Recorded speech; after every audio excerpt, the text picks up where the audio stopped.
Assalamualaikum warahmatullahi wabarakatuh.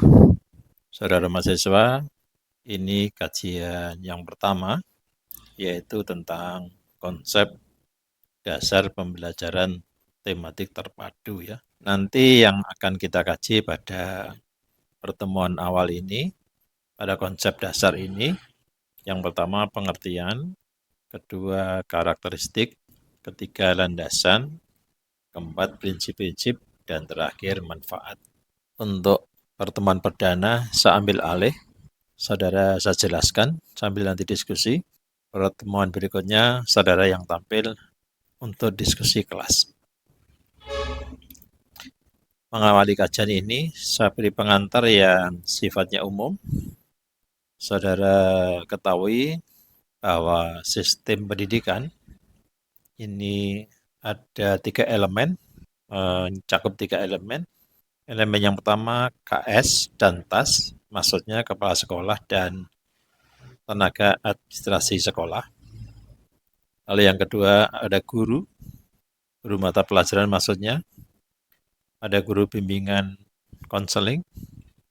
Tentu guru bimbingan konseling ini mulai ada di SMP ya, SMP atau MTS dan seterusnya. Untuk tingkat SD belum ada.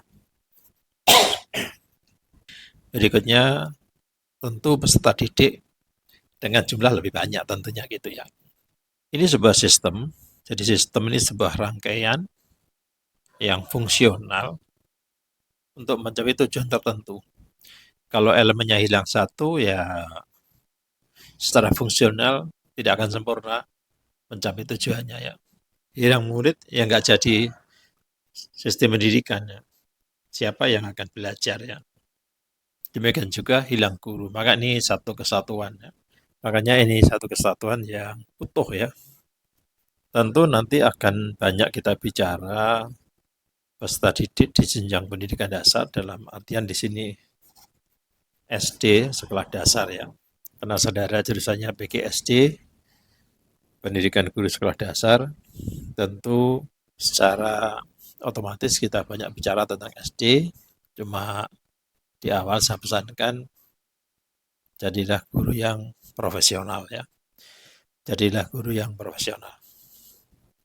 Jadi pertama yang harus saudara pahami bahwa sistem pendidikan ini terdiri dari 3 elemen. Ada elemen kepala sekolah, ada tenaga administrasi sekolah, ada guru mata pelajaran maksudnya, ada guru bimbingan konseling, dan ada peserta didik. Berikutnya konsep dasar pembelajaran tematik terpadu. Ya. Kita awali dari kata belajar. Ya, belajar. Kita sepakati bahwa belajar ini harus dilakukan sepanjang hayat ya. Mulai sejak kita dilahirkan sampai akan meninggal dunia harus selalu belajar. Harus selalu belajar ya. Belajar tentu berbeda dengan sekolah ya. Belajar tidak harus di dalam kelas. Belajar ini melibatkan sebuah naluri, juga melibatkan sebuah intuisi, juga potensi, dan belajar ini tentu dibantu pengembangannya oleh pihak lain ya. Dalam hal ini secara umum ya kita sebut guru ya gitu.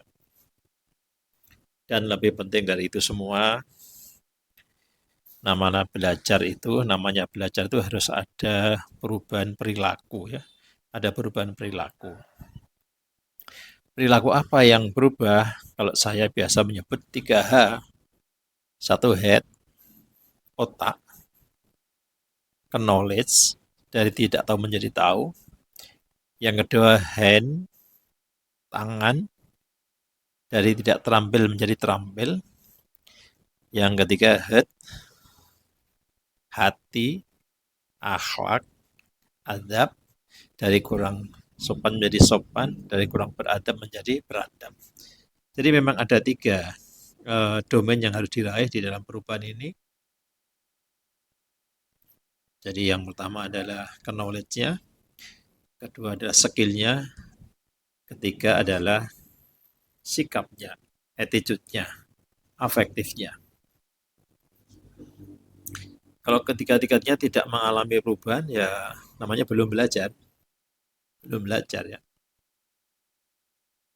Ini ada satu konsep yang disampaikan Bauer. Beliau menuliskan belajar ini berhubungan dengan perubahan tingkah laku yang tadi ya, seseorang terhadap suatu situasi tertentu yang disebabkan oleh pengalaman yang berulang-ulang dalam situasi itu. Itu yang saya pakai Bauer ya. Kalau saya menyampaikan ya sederhana aja, bahwa belajar berubah, apa yang berubah tiga tadi, ada head, ada hand, itu aja. Oke. Karakteristik belajar, orang belajar harus menerima, harus memperoleh. Oleh apa ya tadi? Ya mungkin info tentang knowledge, tentang keterampilan, tentang sikap ya. Belajar juga mengingat. Ya, jadi langkah awalnya mengingat ya. Mengingat informasi, mengingat apa skill yang telah dicapai. Jadi belajar juga ada penyimpanan eh, pengetahuan tadi. Tentu diharapkan disimpan dalam jangka panjang, bukan short memory, tapi long term memory, memori jangka panjang. Harapannya seperti itu. Jangan masuk telinga kanan, keluar telinga kiri ya. Ini menjadi long term memory, memori jangka panjang yang akan diingat kapanpun dibutuhkan. Bisa diekspor, bisa diingat kembali, bisa dikeluarkan kembali kapan kita butuh.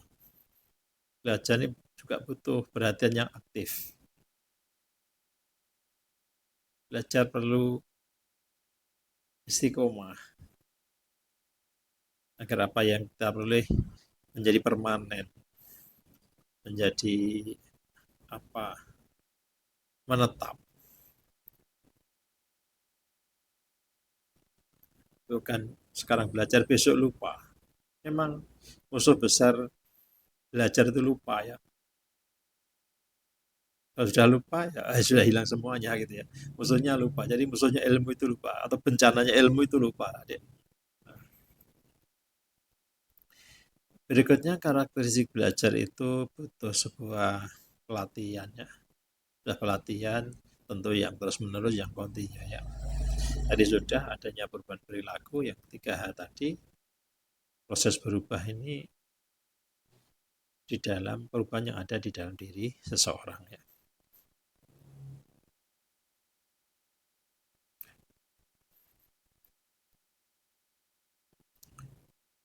Dulu kita mengenal istilah belajar mengajar. Yang belajar siswanya, yang mengajar gurunya. Dengan sebuah paradigma baru, dengan kerja keras, akhirnya kita menemukan istilah baru, tentu punya makna baru juga ya. Siswanya belajar, siswanya pembelajar, gurunya yang membelajarkan. Di sini mengandung pemahaman keduanya aktif. Siswanya aktif, gurunya juga aktif. Kalau dulu siswanya belajar, gurunya mengajar. Sekarang gurunya membelajarkan. Kalau membelajarkan berarti yang aktif siswanya, yang aktif peserta didiknya, bukan yang aktif gurunya. Jangan sampai saudara nanti jadi guru mengeluh, wah saya puasel saya payah baru mengajar. Loh, yang belajar itu siswanya, kenapa gurunya yang payah? Maka belajarkanlah siswa. Buatlah pembelajaran itu yang menyenangkan. Sehingga tidak kesel, tidak boring, tidak bosan. Belajar harus menyenangkan.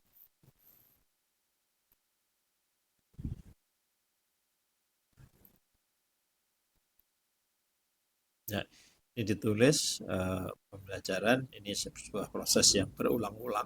Iya, tentu tidak sekali berulang-ulang yang menyebabkan perubahan perilaku dan perilaku diarahkan menjadi long term memory tadi, perubahan yang bersifat menetap ya, yang menetap.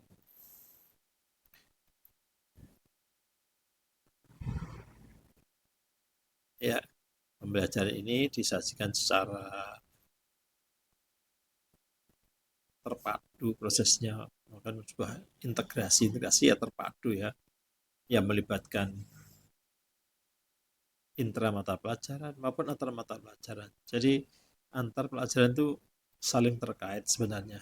Jangan separated, jangan dipisah-pisah. Ada benang merah yang menghubungkan antar pelajaran itu, biar pemahaman anak-anak menjadi pemahaman yang komprehensif, pemahaman yang betul-betul mendekati kehidupan nyata ya, kalau toh tidak bisa persis seperti kehidupan nyata. Jangan kehidupan di kelas, tapi kehidupan nyata.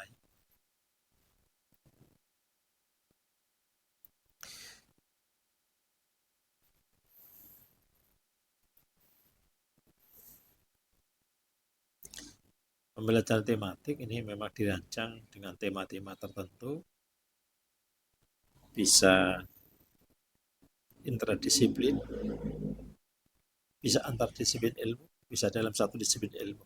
Ya, bisa seperti itu. Jadi bukannya guru mengajar urut bab, tapi tema. Temanya bisa melintasi beberapa bab yang ada di urutan buku itu. Ya, oke.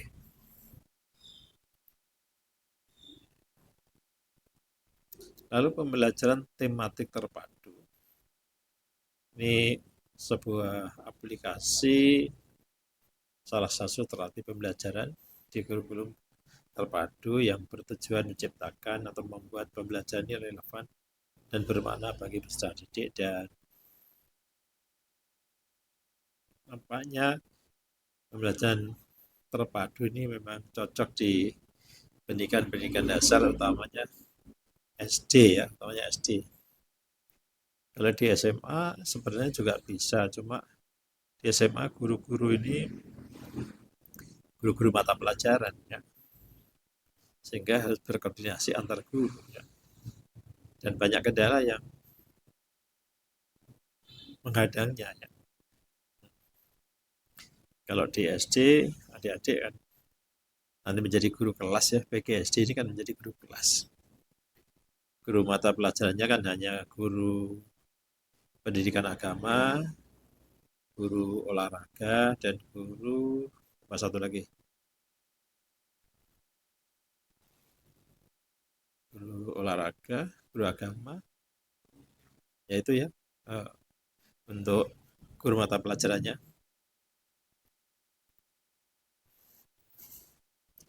Beda dengan di SMA, memang ya semua guru mata pelajaran ya, semua guru mata pelajaran. Nggak ada guru kelas ya, memang tidak mungkin ya, tidak mungkin. Di peraturan pemerintah Republik Indonesia nomor 32 tahunnya 2013 pasal 19, di sana tertulis bahwa proses pembelajaran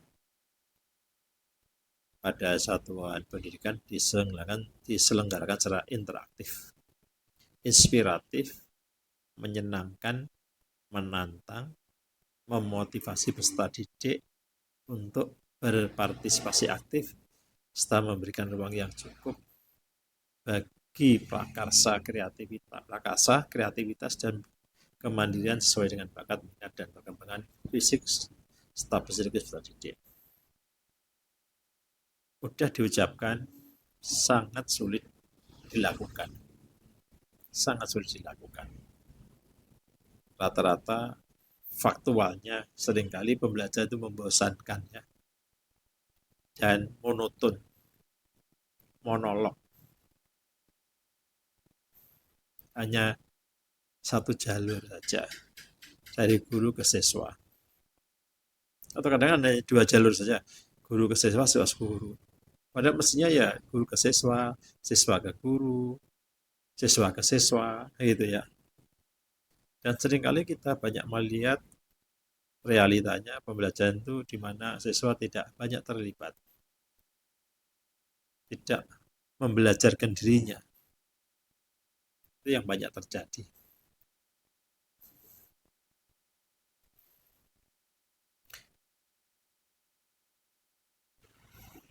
Ini beberapa prinsip pembelajaran terpadu. Di antaranya, peserta didik mencari tahu, bukan diberi tahu.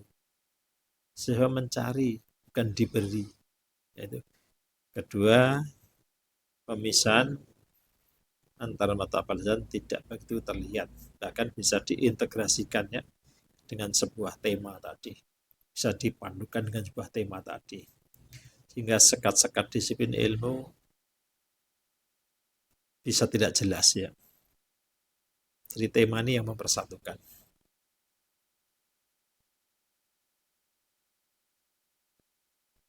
Prinsip berikutnya, peserta didik bekerja mandiri, bekerja kelompok, aktif ya, aktif.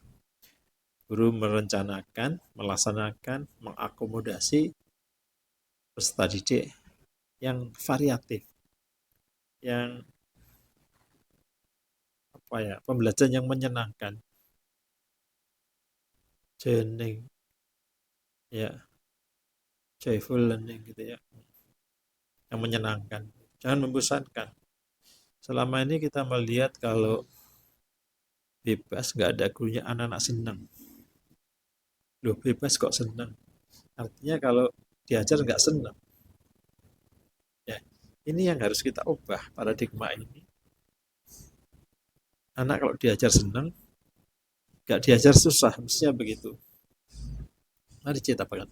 Mari Anda adik-adik yang menciptakan itu. Gimana anak-anak ini kecanduan belajar gitu ya. Senang ketemu gurunya. Bukan mengeluh ketemu gurunya. Berikutnya, ya tentu tidak semua bisa dipadukan.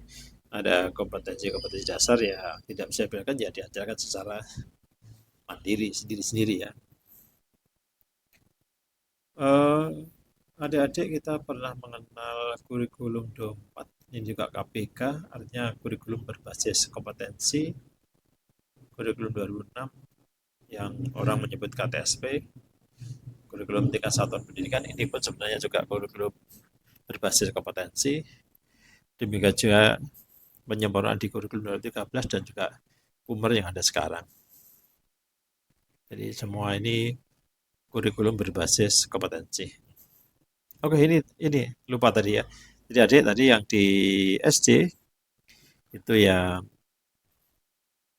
merupakan guru mata pelajaran PJOK, guru pendidikan jasmani dan olahraga kesehatan, terus agama dan matematika. Selebihnya nikmat guru kelas ya yang bisa diajarkan secara tematik terpadu ya, tematik terpadu.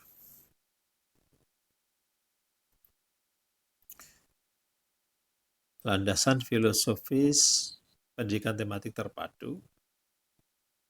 Pertama, filsafat progresivisme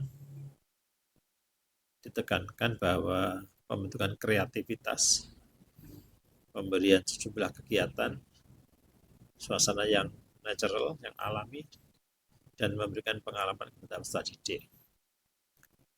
Di sini menekankan kecerdasan peserta didik ya. Jadi kalau melihat itu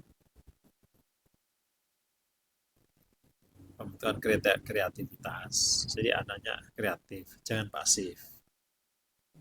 Anak diberi sejumlah kegiatan, diusahakan suasananya natural, alami, seperti memang ya itulah kehidupan nyata lah ya. Dan memperhatikan apa yang sudah dimiliki anak dari rumah ya.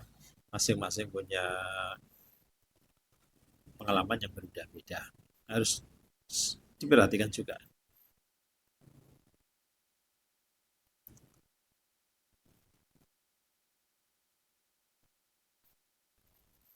Ya, ini Josh dan R. Knight ini memberikan beberapa ulasan bahwa proses pendidikan menjadi asal muasal dan tujuan pada anak. Jadi muaranya memang anak memanusiakan manusia, menjadikan anak menjadi manusia gitu ya kira-kira begitu.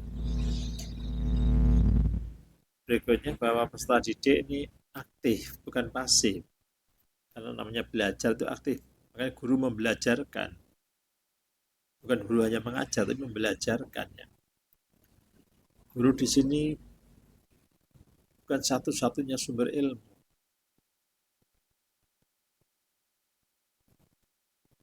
bukan pemberi ilmu, lebih pada sebuah konsultan, lebih pada sebuah penasehat, pembimbing, pemandu,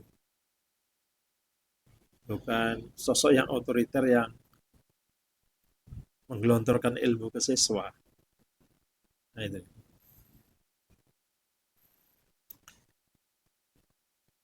Dan sekolah ini adalah sebuah dunia kecil, dunia besar adalah masyarakat ini. Jadi memang harapannya kita membawa dunia nyata ke dalam kelas ini. Ya. Miniatur dunia nyata ke dalam kelas ini.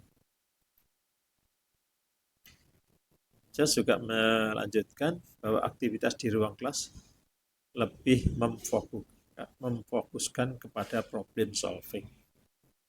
Jadi lebih pada pemecahan masalah, penyelesaian, pencarian solusi terhadap sesuatu masalah. Bukan sekedar memori, bukan sekedar menghafalkan materi, lebih dari itu.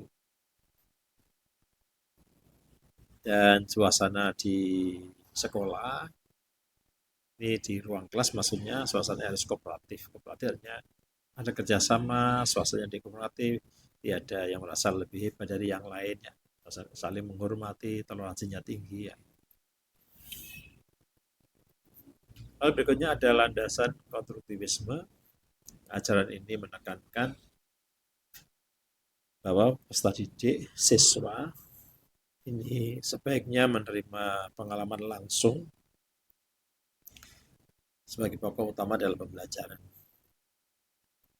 Jadi pengetahuan ini adalah hasil dari konstruksi atau bentukan sendiri. Jadi siswa yang membentuk pengetahuan ini. Guru mengarahkan, guru membimbing tadi. Jadi pengetahuan dikonstruksi ya, oleh anak itu sendiri, dibangun oleh anak itu sendiri. Bukan ditransfer begitu saja dari seseorang dalam hal ini guru. Tapi anak yang mencari, anak yang membangun, anak yang mengkonstruk pengetahuan itu. Ya memang awalnya sulit, tapi kalau dilatih bisa ya, dilatih bisa. Berikutnya ada ajaran humanisme, filsafat humanisme, menjelaskan bahwa manusia itu bermartabat luhur, mampu menentukan sendiri nasibnya, dan mampu mengambil sendiri bakat yang dimilikinya, cuma butuh dibimbing ya, tidak butuh apa di-drill, tidak perlu di-training, tapi perlu dibimbing ya.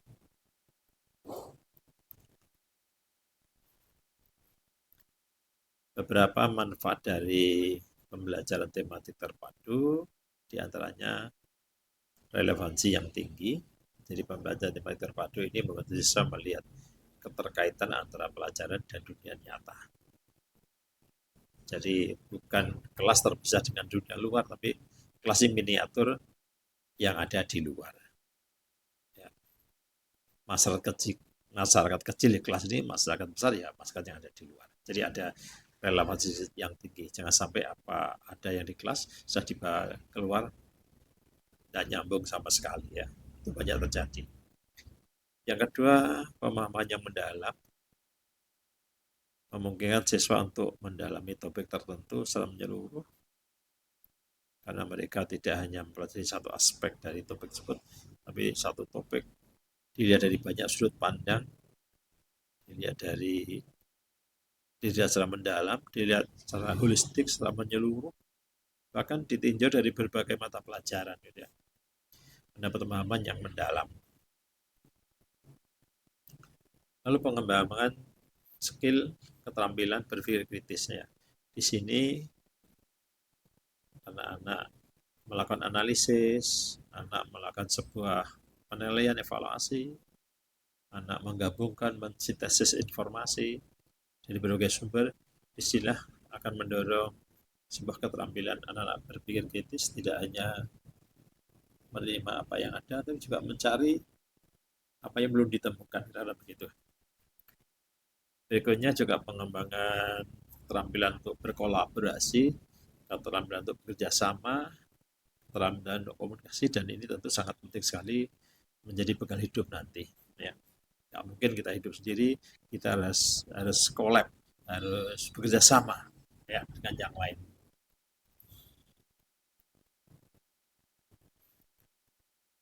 Beberapa alasan mengapa pembelajaran tematik terpadu ini dipakai, salah satunya yaitu pembelajaran disesuaikan dengan perkembangan anak. Ya harus ya, anak-anak. Topik sama,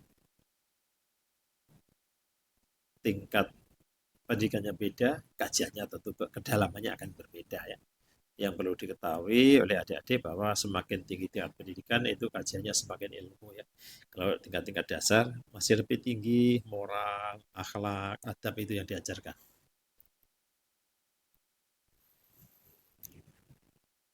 Alasan yang kedua, memungkinkan penggabungan berbagai perspektif dan kajian interdisipliner, artinya antar pelajaran dalam memahami satu tema. Karena tidak mungkin tema ini hanya bisa dipahami satu pelajaran tertentu, tapi akan terkait dengan pelajaran yang lain. Ya. Berikutnya alasannya aktual. Pendekatan tematik ini mendorong sang didik memahami wacana yang aktual dan konseptual, tidak hanya tekstual, tidak hanya textbook thinking, ya, tapi melihat dunia nyata, melihat kontekstual yang ada di luarnya. Berikutnya variatif, metodologinya variatif, tentu tidak hanya ceramah. Banyak metode yang masuk di dalam kegiatan itu sehingga diharapkan memang joyful learning, ya, pembelajaran yang betul-betul menyenangkan. Ya memang kadang memang butuh waktu yang panjang ya, yang panjang. Maka perlu dirancang dengan baik. Alasan berikutnya, perubahan paradigma pembelajaran lama dan pelajaran yang baru ya. Di mana siswa dulu menerima, sekarang siswa mencari. Dulu siswa pasif, sekarang siswa aktif. Di mana guru dulu memberi, sekarang membimbing, sekarang menjadi nasihat. Tujuan pembelajaran kreatif, tujuan pembelajaran tematik diantaranya satu, meningkatkan pemahaman konsep yang dipelajari secara lebih bermakna, karena anak memang mencari sendiri, berdiskusi, berkolaborasi, berkomunikasi.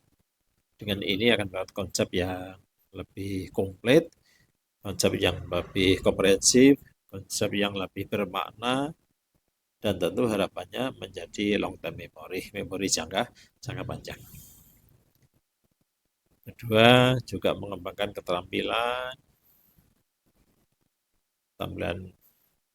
berinovasi, menemukan, keterampilan mengolah, keterampilan memanfaatkan informasi, sehingga disinilah peserta didik akan menjadi kreatif ya. Tidak pasif menunggu, tapi kreatif. Inilah harapannya. Berikutnya juga menemukan sikap positif, kebiasaan baik, kebiasaan yang luhur yang diperlukan dalam kehidupan nanti, kebiasaan bekerja sama, berkomunikasi, saling menghormati, ya. Sehingga sekolah bukan menara gading yang terpisah dengan masyarakat ya, karena sekolah ini miniaturnya masyarakat. Nah, begitu. Itu kira-kira pengantar saja. Ini kontak saya, itu channel saya. Ada sesuatu bisa dikomunikasikan di sini. Ada pertanyaan bisa masuk di email. Oke, itu. Sekian, terima kasih. Semoga bermanfaat. Assalamualaikum warahmatullahi wabarakatuh.